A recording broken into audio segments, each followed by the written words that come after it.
सम्राट अशोक का अर्थ है बिना दुख के, जो उनके दिए गए नाम से बहुत ही मैचिंग करता है। उनका जन्म 304 ईसा पूर्व में पाटलिपुत्र में हुआ और उनके पिताजी का नाम बिंदुसार और माताजी का नाम सुभद्रांगी था। उनके बारे में जो भी कहा जाता है वो बहुत ही साहसी व निडर राजा थे। उनके शासन में प्रजा इतनी खुशल थी कि वो बहुत ही अपने राजा से प्यार करती थी। और आपको बता दूं कि सम्राट अशोक एक ऐसे राजा था जो सबके लिए न्यायप्रिय और शांति का संदेश देते थे।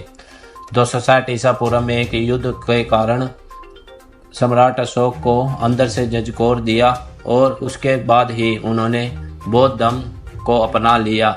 बौद्ध धर्म में इतना लीन हो गए कि उन्होंने पूरे देश में यानी कि 64,000 स्तूपों को बनवा दिया। जो कहीं पर भी खुदाई होती है तो ज़्यादातर बुद्ध धर्म की मूर्ति मिलती है। वो सिर्फ और सिर्फ सम्राट अशोक की ही देन है। उन्होंने पूरे जीवन बौद्ध धर्म को प्रचार प्रसार करने में लगा दिया। सम्राट अशोक की मृत्यु 238 ईस्वी पूर्व में हुई। हालांकि ये सामंती लेख सम्राट अशोक को बहुत ही गलत बोलते हैं, यानी कि उसको मिटाना चाहते हैं। लेकिन बाबा साहब डॉक्टर अंबेडकर जी ने भारत के तिरंगे में जो सम्राट अशोक का चक्र है उसे अपनाया है और अशोक स्तंभ जो पुलिस वालों के कंधों पर लगा जाता है वो भी सम्राट अशोक का ही चिन्ह है। आप इस बारे में क्या सोचते हैं कमेंट में ज़रूर बताएं। वैसे सम्राट अशोक का भारत बहुत ही सोने की चिड़िया माना जाता था। इसी बीच आपके सामने एक बड़ी खबर लेकर आया हूँ कि राष्ट्रीय मुस्लिम मोर्चा प्रोग्राम दिल्ली में क्षत्रिय हिंदू नहीं, एक छात्र जो क्षत्रिय है उन्होंने साफ साफ बोल दिया है कि हम हिंदू नहीं हैं, क्योंकि हमें चुनाव के समय ही हिंदू मनाया जाता है और बाद में हमें तरह तरह से अपमानित किया जाता है, जिसके बाद पूरा हिंदू समाज हो गया, यानी कि पूरी रात भर नींद नहीं आई, जिसके कारण ये वीडियो बहुत ही हो रही है वायरल। आप भी देखें ये वीडियो जो सोशल मीडिया पर वायरल है। दोबारा से फिर सम्राट अशोक का भारत बनेगा, यानी कि भारत बुद्ध की धरती है, दोबारा से फिर वही बुद्ध की धरती बनेगी और दोबारा से सम्राट अशोक के भारत यानी कि सोने की चिड़िया कहलाया जाएगा भारत। आप भी सुने इस व्यक्ति का तूफानी भाषण जिससे हिंदुओं की उड़ी नींदें। खुर्शीद भाई साहब, हमारे चांद मोहम्मद सर और सभी साथियों को जय भू निवासी, जय छात्रम, नमो बुद्धाय, सलाम अलैकुम, जय भवानी। साथियों, मैं अपना परिचय देना चाहूँगा कि मैं महाराजा जयचंद्र जिन्हें ये लोग गद्दार कहते हैं उन्हीं के कुल से आता हूँ। तो साथियों, हमारा धर्म और हमारे पूर्वजों को बदनाम करने वालों का धर्म एक नहीं हो सकता। जो लोग हर चौराहे पे परशुराम के नाम पे क्षत्रियों को अपमानित करते हैं, हेलो, उनका धर्म और क्षत्रियों का धर्म एक हो नहीं सकता सर। क्योंकि जो लोग मूवीज बना रहे हैं डेली ठाकुर सामंत नाम से अपमानित कर रहे हैं, उनका धर्म और हमारा धर्म एक नहीं हो सकता। ये मैं आपको, क्योंकि जिस धर्म के नियंत्रक ब्राह्मण है, ब्राह्मणों का धर्म और क्षत्रियों का धर्म अलग अलग है, वो मैं आपको, क्योंकि ब्राह्मणों के धर्म में देवदासियां स्त्रियों को पाप योनि शूद्र कहा जाता है, लेकिन क्षत्रियों में आप राजस्थान का मैं थोड़ा एग्जाम्पल आपको दूंगा, वहां महिलाओं ने राजा से भी बड़ा पद होता था राजमाता का।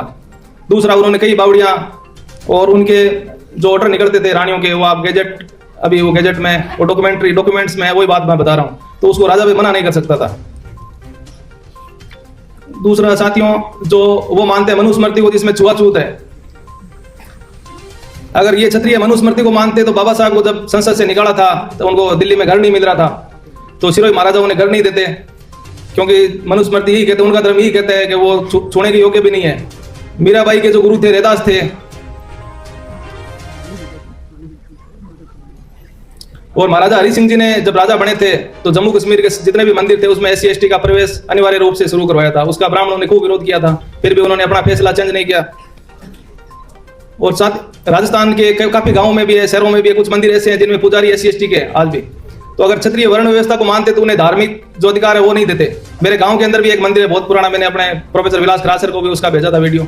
उसके अंदर पुजारी, सबसे प्राचीन मंदिर वही है, हजारों सालों का, उसके अंदर अभी भी पुजारी SC के हैं। अगर वर्ण व्यवस्था में यही है कि जिसका कर्म चेंज हो जाएगा उसका वर्ण भी चेंज हुआ, आज तक ब्राह्मण क्यों नहीं बने?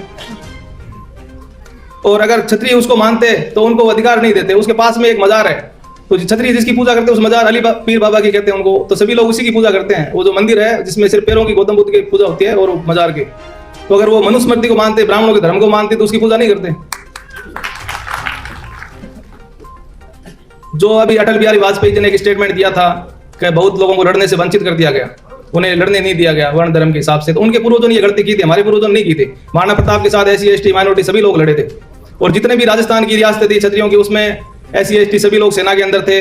और मंदिर जो गांव में आप देखोगे काफी जगह, जो एक चार भुजा जी का मंदिर है उसके अंदर भी SC की पुजारी आज भी। और साथियों, जो ब्राह्मण धर्म है उसमें न्याय अन्याय होता है, उसमें न्याय का कोई मतलब नहीं है। अभी आप देखोगे कि बिल्किस बानो और जो अपने BHU के अंदर रेप केस उनको सम्मानित किया जाता है और क्षत्रिय देते हैं न्याय का साथ। VP सिंह जी ने OBC को आरक्षण का हो, बाबा साहब को भारत रत्न का हो, तो महाराजा गंगा सिंह जी के राजा के खुद के बेटे ने गलती की, उन्होंने उनको भी फांसी दे दी थी।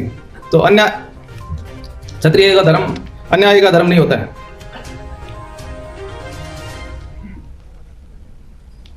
साथियों, जो ब्राह्मण धर्म है वो लोगों में भय पैदा करता है, लोगों को डिवाइड करता है, लेकिन क्षत्रियों का धर्म ऐसा नहीं है। महाराणा प्रताप ने चांदपोल मस्जिद बनवाई थी, जो लोग उन्हें हिंदुआ सूरज कहते हैं, अगर वो हिंदू होते तो चांदपोल मस्जिद नहीं बनाते। महाराजा जसवंत सिंह जी ने जोधपुर में अभय मेघवाल मस्जिद बनवाई थी। महाराजा गंगा सिंह जी बीकानेर, ब्रिटिश इंडिया के टाइम ही थे, वो ब्रिटिश इंडिया का पार्ट नहीं था, उनकी संधि थी, उन्होंने जमा मस्जिद बनाई थी। अगर वो हिंदू होते, उनका धर्म हिंदू धर्म होता, आप 1947 से हिंदुओं को देख रहे हो, एक भी मस्जिद उन्होंने हिंदुओं ने बनाई है